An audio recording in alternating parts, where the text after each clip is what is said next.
Keegan is going to talk about a paid media program that has been very successful recently. So Keegan, please come up. Haven't started yet. Hold your applause. Hold your applause. So again, my name's Keegan, account manager here. I've been fortunate enough to be assigned to work and help with Northwest Self Storage's marketing.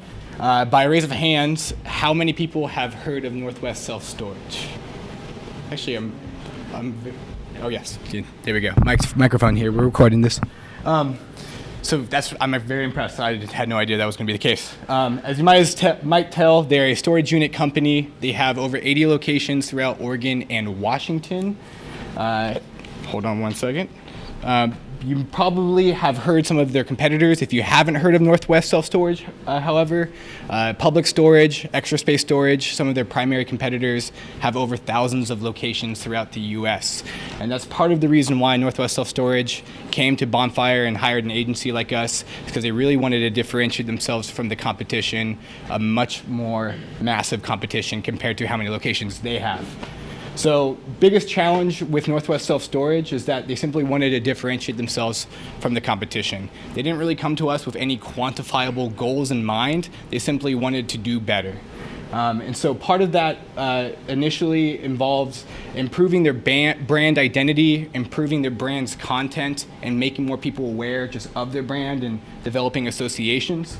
But then, of course, we wanted to generate more sales, generate more traffic, bring more leads to their platforms and to their website specifically. So after a bunch of meetings and research, the biggest thing that we strategized that would help was enhancing the short sales cycle. One thing we noticed when we were doing research is that most people, when they're considering buying a storage unit, they don't take too long of a time to consider which unit to get and where they should get it. Most of the time they needed a storage unit yesterday. They need one right now. So we wanted to enhance that experience, make it easier for people who are considering getting a storage unit, to make it easier to just go online, one website, look at what's available, reserve now. So that was the biggest strategy going into what the clients wanted us to do. Beyond that, again, they have over 80 locations, so optimizing their geo-targeting and making sure that we could localize all of our content towards local audiences where every location was at was a key strategy that we think we could make the most impact. Moving forward, we kind of just have a lot of best practices that we do with a lot of our clients that are similar to the work that this involves. So A/B testing content and gathering data to see what is most effective, whether or not we should focus on search engine optimization and marketing versus doing more social content and creative content. Moving forward, gathering insights to fine-tune that strategy and adjust and continue to make the data perform better after we gather those initial insights. Again, key strategy. Ongoingly, I know that's not a word, but ongoing, continuing to improve search engine optimization and utilizing keywords that we initially researched that will help organically improve search engine rankings and make their website have a higher domain authority, for example, was something that we kind of had to do ongoing while we're creating this content and meeting those initial strategy goals. And then beyond that, just constantly analyzing the results and having proof to show that what we're doing is making an impact. So the tactics that we first initially set for this client was to A/B test content at a campaign level. We named those campaigns as transaction versus awareness. So transaction campaigns was content that specifically focused on locations and storage unit facilities that had lower occupancy, ones that weren't performing as well, usually like less than 80%. So for the higher occupancy locations, that's where we started A/B testing awareness content. And in that sense, those were two separate A/B tests where we can continue to fine-tune and gather data to see what was and wasn't performing. Initially, we then prioritized locations that needed the most help. Ones that just weren't performing as well, didn't have as many tenants, So specifically, we focused on doing paid search engine marketing and an A/B testing to see what type of headlines and search engine ads would bring more traffic and bring more reservations overall. Social media advertising, and then retargeting. And for those who don't know what retargeting is, essentially people who are visiting the Northwest Self Storage website, we would then show them ads specifically to people who, localized ads to people who visited certain parts of the website. So then beyond that, it's just constantly optimizing localization, improving location-specific web traffic. The big tactic was to drive people to specific locations, facilities, where we can showcase what was available and make it essentially impress to see why people wouldn't reserve a storage unit when they were visiting a specific location site. So then with that, we're improving and updating search engine listings, not just to see what performed better, but then also to track where users were going. For example, we used this phone tracking software that's able to detect when people would call a certain location by using another phone number that would route it to the actual organic phone number. That was, again, just one example of trying to track location-specific traffic. Beyond that, for social, we're using location-specific Facebook pages. Rather than just using one master brand page, we actually created over 80 location-specific Facebook pages for every location. So in case people wanted to check in to that location-specific Facebook page, they could, and we could see which locations drove more traffic in Facebook, for example. And then beyond that, just geo-targeting and enhancing what areas geographically brought the most results. For more rural locations where they have storage facilities, like Terrebonne, for example, it's a very small town, so we cast a wider net, which brought more results versus places like Portland, which we have to be much more specific in where we showcase those ads. And then as we continue to strengthen the brand identity to see what content resonates the most, what makes people happier and associate with Northwest Self Storage versus other competitors, and then reporting results monthly at a regular cadence to analyze and address strategy to eventually keep those numbers improving. So to that point, this is an example of how we are able to fine-tune such strategy. This is Microsoft Tableau's reader. Shout out to Kevin and Julian for building such a sophisticated machine. It's a very interactive dashboard that we created to mostly visualize the data that was already provided to us.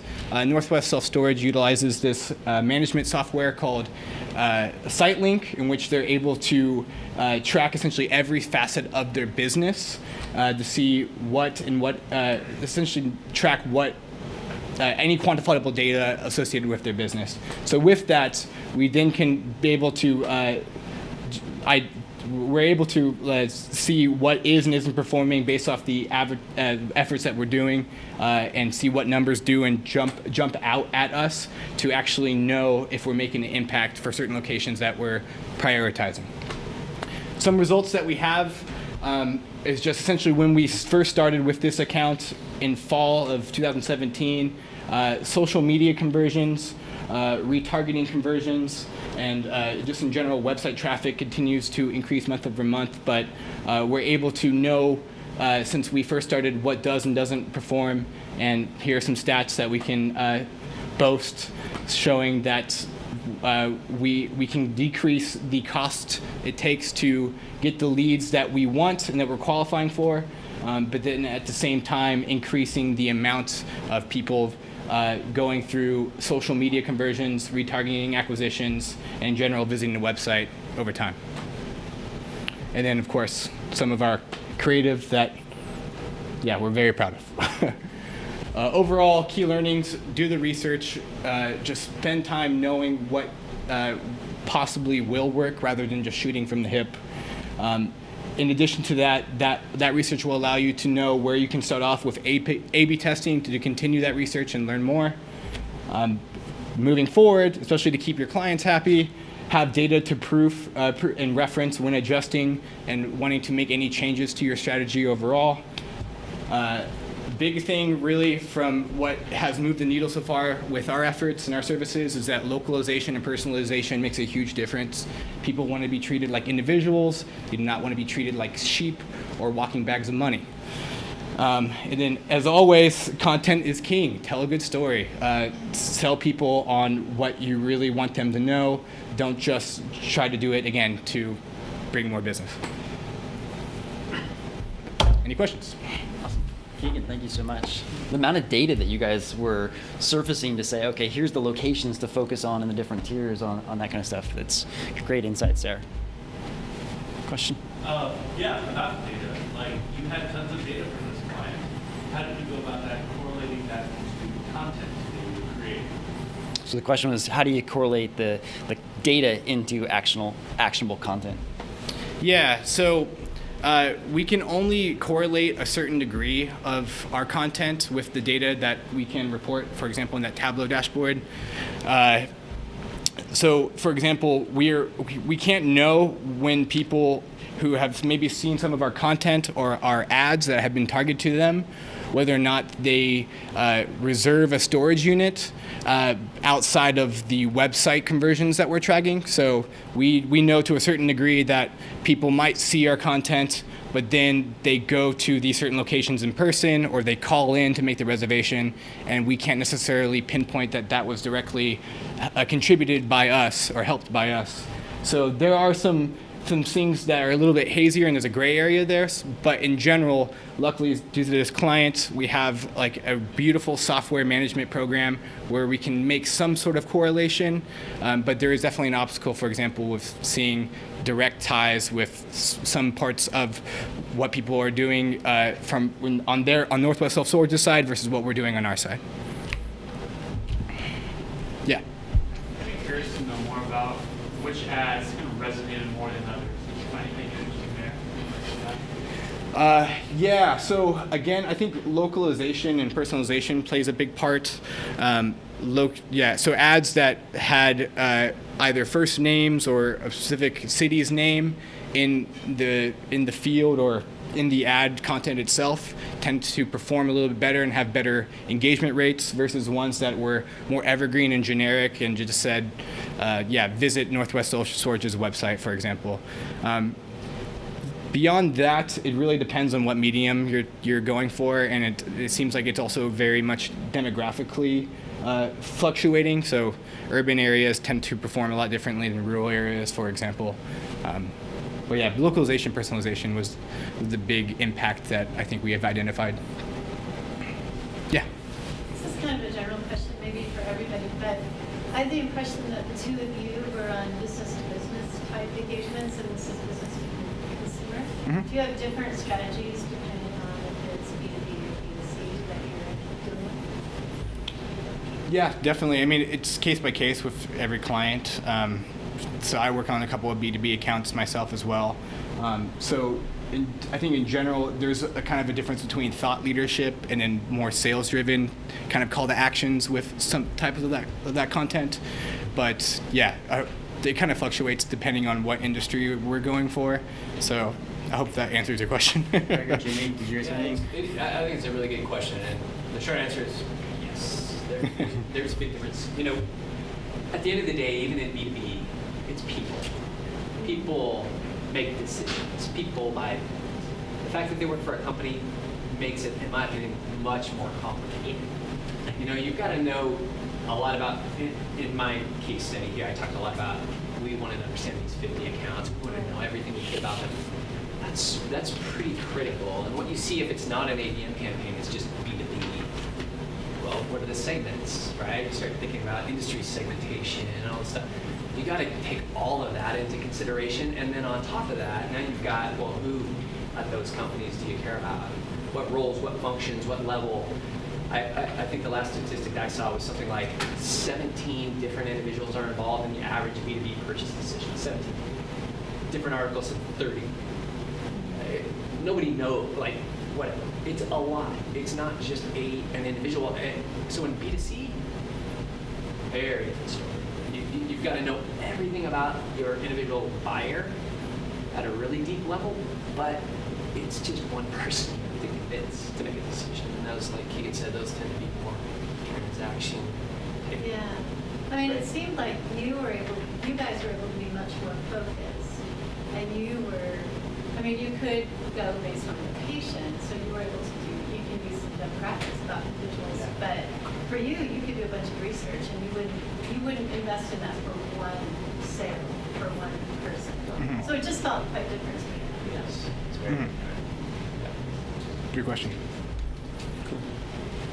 Another question? What was the Google My Business?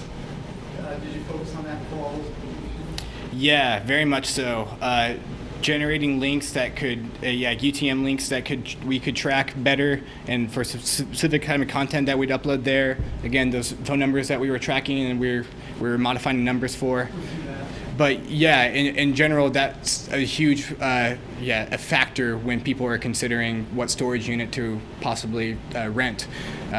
So it's in localizing that content and updating photos, anything that we could possibly do to enhance results was very much a factor with Google My Business especially. And did you try to drive reviews into that? I'm not so far. We haven't necessarily attempted to drive reviews. More of our efforts so far right now were to drive people to their website to consider renting a unit, not so much to boast about it. Any other questions? Well, thank you very much, Keegan.